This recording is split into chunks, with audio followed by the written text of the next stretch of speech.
Welcome to lab number 2. So today we're going to focus on, actually it's the largest and most diverse division in the plant kingdom. And this division is called Magnoliophyta, but more commonly known as flowering plants. So these are the most recently appearing group of plants on the planet. In contrast to the conifers and the spore-producing plants, which we focus on in separate labs. So looking at the flowering plants, we also have an opportunity to really kind of look at plant diversity, to look at some of the special adaptations that this group of plants have evolved, including some plant defenses. So what we're going to spend a lot of time on today is looking around campus here at some examples of flowering plants. We're going to focus a lot on the connection between the flower and the fruit. So often you think that a flower and fruit are separate structures, but one kind of morphs into the other. So we're going to see some really good examples of that.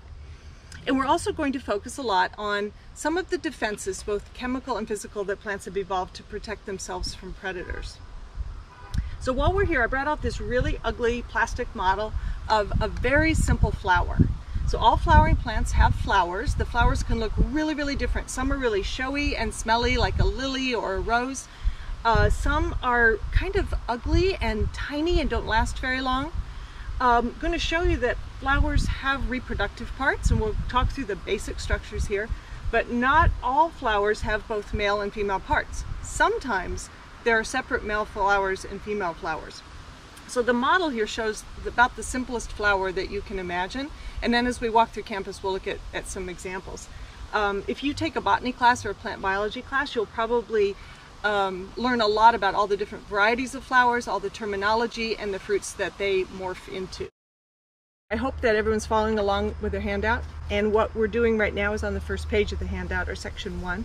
You'll also notice there's a simple diagram, very much like this model, that you can follow along and learn the terms. And we've just included the most basic ones here. So as I mentioned, flowers, sometimes it's separate, sometimes it's the same. This plant model has both male and female structures, and as you learned about in lecture, plants do make egg and sperm just like animals do. They also make spores and they make pollen, so it's important to keep all those straight. So let's focus in on this. So if this was a simple flower like a lily, you might take a cross section of it. What we're looking at here, these yellow structures here, are the male reproductive parts. This is called the stamen. And I remember that because stamen reminds me of stallion, and stallion is a male horse, so that's how I remember. So sometimes I have a hard time. But the stamen itself is composed of 2 parts. The filament, just like a filament in a lamp, this stick that's going to hold what turns out to be the pollen-producing part, the anther, up high, and we're going to see why it might project that pollen-producing part up. It could either be so that the wind can pick up pollen and move it to another plant, or so an insect or a bird or a pollinator might brush by it. So we're going to see that the stamen is positioned differently in different kinds of flowers. So the anther produces pollen. What does that have to do with sperm? Well, the pollen actually produces sperm. So the pollen will either fly away or be taken by a pollinator and land here in the central part. This is the female reproductive part called the pistil. And in the pistil, at the top here, is a sticky protuberance there. I always remember that because it's called the stigma, and the stigma is sticky for pollen grains. So pollen grains will land on that sticky stigma, and then a pollen tube will form, which will deliver sperm to the ovule or ovary of the plant down here. So it looks kind of like a uterus would in an animal, and it is where the eggs are. So if a pollen grain lands here and produces sperm, the sperm are deposited and may fertilize one or more ovules in the ovary of the plant, deep down in the pistil. And if that happens, then a seed starts to form. Not only does a seed start to form, but often, most of the time, a fruit develops from this ovary. So it sometimes gets swollen and juicy and sweet. It sometimes turns into something that can help transport the seed to another place, like the little maple copters that you see. They're called samaras that you see. Even the fuzz on a dandelion, the fuzz is actually the fruit. So when the ovary, after the egg is fertilized and the seed starts to be produced, any adaptation, any change in that part of the plant that's going to help disseminate the seed is considered a fruit. So we're going to see that fruits are, sometimes you think something is a vegetable, it's actually a fruit. So if it contains a seed and was once a flower or part of a flower, then it technically is a fruit. I didn't mention before that what holds the stigma up in the air so that pollen grains can land is called the style. So that's part of it. A couple other plant structures. The sepal is actually the bud covering. Think of a rose that has sort of that bud covering that stays intact, and that's shown here by these green structures. Sometimes those sort of stay around and sometimes they don't. And of course, flowers usually have petals. Sometimes they're showy, sometimes there's nectar in the flower, and we're going to talk about that as we look at examples. Flowers that are showy, smell good, have nectar, are there to attract pollinators, so they're there to influence animals. And as humans, we're attracted to flowers also. So when a person buys a flower for someone else, when we plant flowers in our garden, we're actually responding to this beauty in flowers, and we're acting like animals. We're attracted. So within this division, Magnoliophyta, or flowering plants, there are two sort of informal categories that we like to talk about. And it has to do with the pattern of the veins in the leaves. So what I want to talk to you here about is the difference between a monocot and a dicot. And Kurt will probably try to trick you in lecture and ask you, is a fern a monocot or a dicot? And you'll say neither, because this is two categories only pertaining to the flowering plants, right? And ferns are not flowering plants. So don't let him trick you on that. So when I say leaf veins are parallel, what do I mean? Well, first of all, you probably never thought of a cattail as a flowering plant, but it is. It's sort of like a giant grass, and grasses are flowering plants too. And in a minute, we'll look at some of the seed heads of grasses to convince you that it really does form a flower, even though that flower is not very showy. So let's look at this. This is kind of like a giant grass, and if you take one of the blades of this giant grass, the leaf, and if you can take it and peel it from tip down to where it attaches to the stem without breaking it, then it's a monocot. The veins in the leaves are parallel to each other. So this is one big division. And from that, if you identify it as such, then you can deduce some other things about this. Now let me get my cheat sheet so that I remember and get this right. This is all in page 2 of your handout. If it's a monocot, it has parallel leaf veins. But what if you don't have the leaf? What if it had died back and all you had was maybe a flower in your hand, or maybe just the seed? So monocots always have flowers, even though we really can't see those here. In this, it's kind of gone to seed. This is actually a fruit. This cattail thing is actually a fruit, so the flower is gone away. It was here earlier. The remnants of the male flower is actually at the top of the cattail. But we really can't see the flower, but if we did, we could deduce that it would have petals in multiples of 3. That's sort of a hard and fast rule with this group of plants called monocots. If we were able to pull out the roots of this, it would be like a grass, and if you picture pulling up a handful of grass, you know that there aren't tap roots. It's like a fibrous network of roots. So monocots have a fibrous root system. That goes hand in hand with being a monocot. The seeds of this are really tiny, and we'd have to wait till this ripens and matures to find individual seeds, but if we did, we would find that the seed does not split in half like a bean. Think of like a kidney bean that you can split in half. The seeds look more like a grain of corn, like a corn kernel. They're all in one piece. So those things all go together. So if you know it's a monocot, you can deduce something about the flower, about the seed, and about the leaves. So the other member of this grouping is the dicot. So dicot has a branching leaf pattern. So if we look here, probably this would be, think of a maple leaf, but if you can see this, a branching leaf pattern. There's no way you could break it, you could peel it down without breaking through the veins. So it has more like the palm of your hand. So it's a very branched venation pattern. Dicots don't have flowers in multiple of 3s. The flower petals, if we counted them, we would see that they not strictly multiple of 3, 3, 6, 9, etc. And the seed of this plant would be really tiny, but if we could look at that, we'd see it does break apart. It has two parts, like a bean.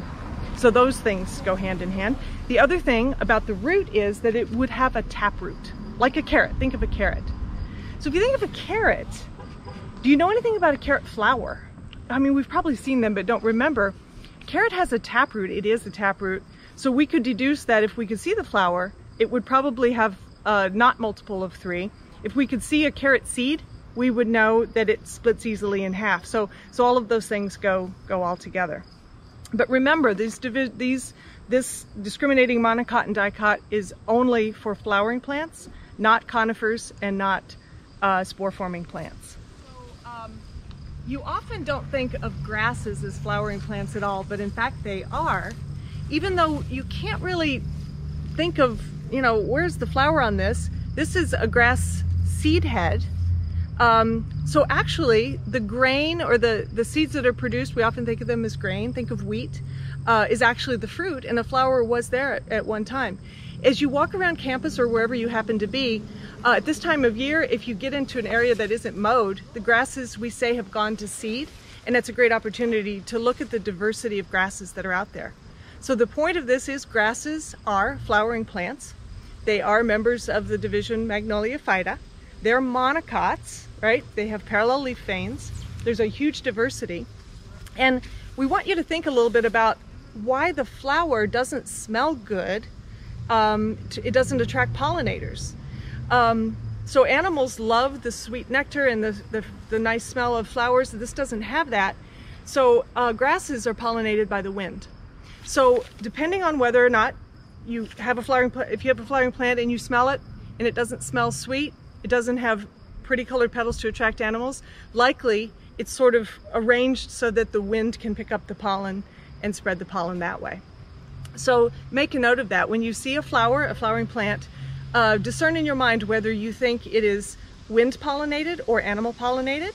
And again, with no showy flower, no nice smell, no bright color to the flower, it's probably wind pollinated. And if you do see bright colors and nice smell like we see in the plants behind us, it's probably animal pollinated. And we'll show some examples of some special adaptation of petals that allow certain types of pollinators to interact with those particular flowers. So as I mentioned a minute ago, the cattail is a wetland grass. We talked about that in our first lab of plant biodiversity. We do want you to memorize a few genus names just to remind you that plants do have genus and species name. The genus name of this is Typha, and you can find that on page 3 of your handout. The cattail, genus Typha. Remember, always capitalize and italicize genus names, and if you can't italicize, like when you're handwriting, underline the word. So that's something to get used to. That's the convention in biology. So learn to be professional with that. Okay, here we wanted to show you an example of a wind-pollinated plant that isn't a grass. So sometimes dicots, other types of plants, have wind pollination and not animal. This is actually ragweed, and I'm allergic to it, so I might start sneezing here in a minute. The fact that people are allergic to something like ragweed is a good indicator that the pollen does get in the wind picks it up. So ragweed has a genus name that is an unlikely name. The name is ambrosia, which sounds like it's something juicy and sweet and wonderful to eat, perhaps, and it's not. Ragweed is kind of ugly and causes a lot of people to suffer. So if you look a little more closely, this is another great example of ragweed has a separate male and female flower. So the male flower, actually, if you look close, looks like little bells that hang down, and the pollen-producing structures are pointed down so that when the wind blows, the pollen drops out.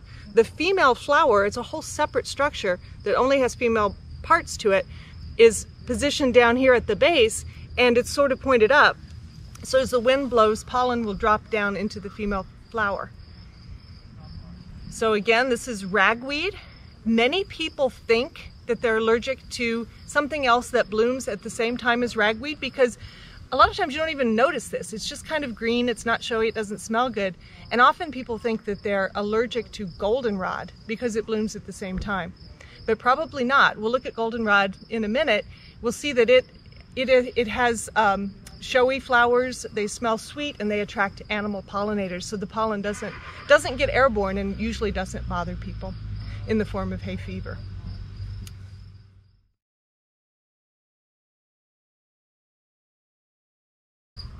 So what we're looking at here is goldenrod. The genus name of it is Solidago. I always think of sun, and it's yellow, it's the color of the sun.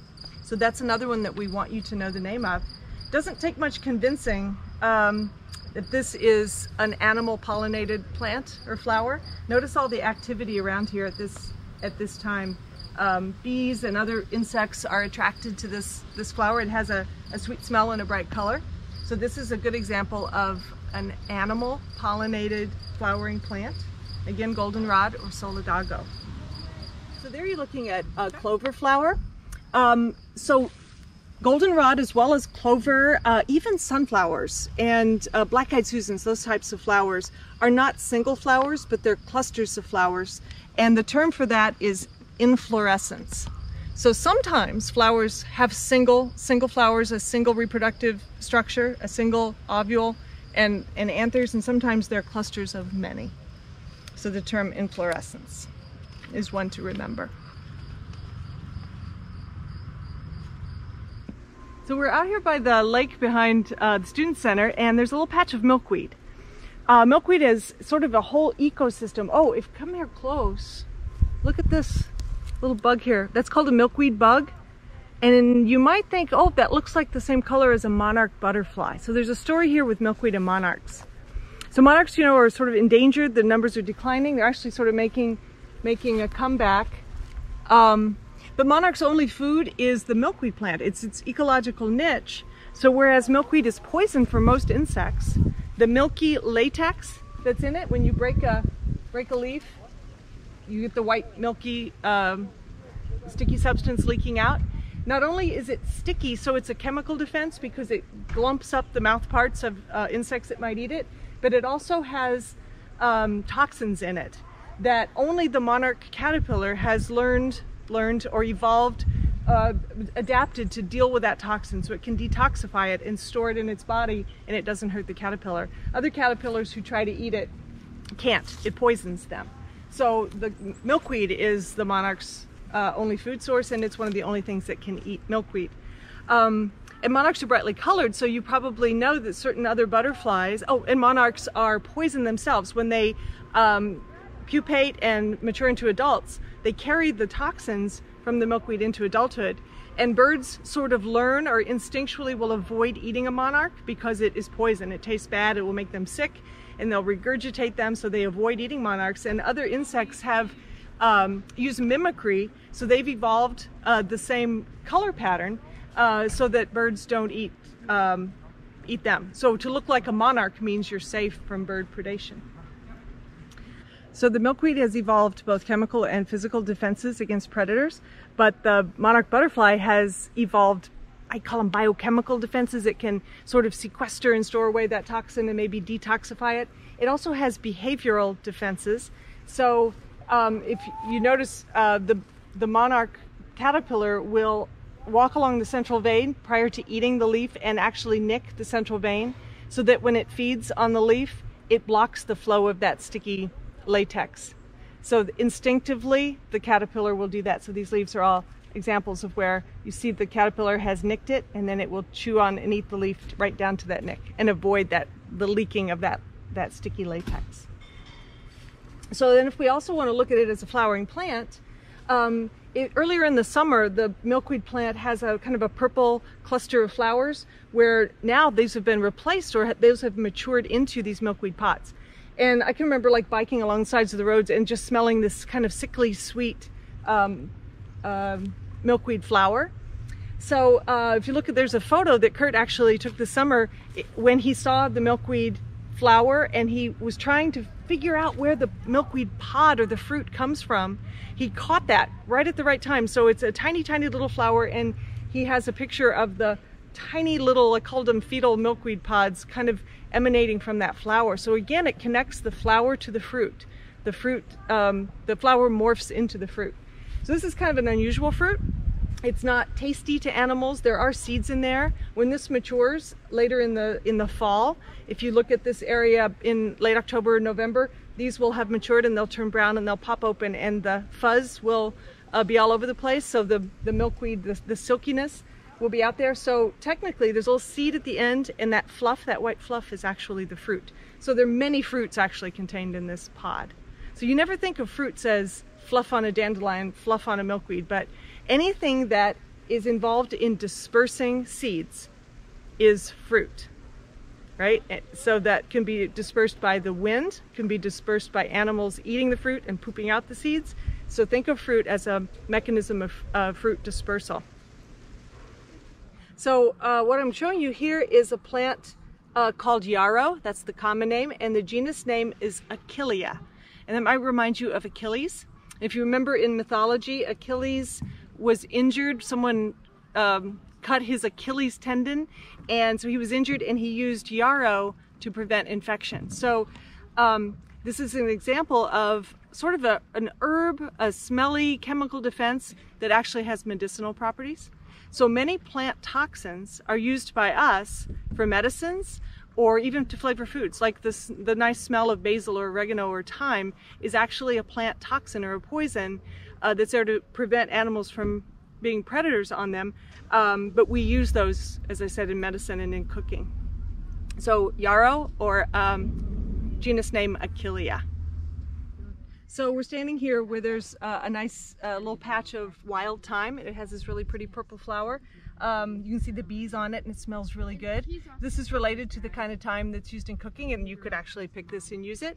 Again, what makes thyme appealing to us is the fact that there's a poison in there to keep animals from grazing on it. So the fuzzy plant that you're looking at is called mullein, or sheep's mullein, and it's a nice example of another physical defense. So that nice soft fuzziness is nice for us to touch, but if you were an animal, an insect, trying to eat the juicy parts of that plant, you would have a hard time getting through all that fuzz down to the juicy parts of the plant. So fuzz on plants is another really good example of a physical defense.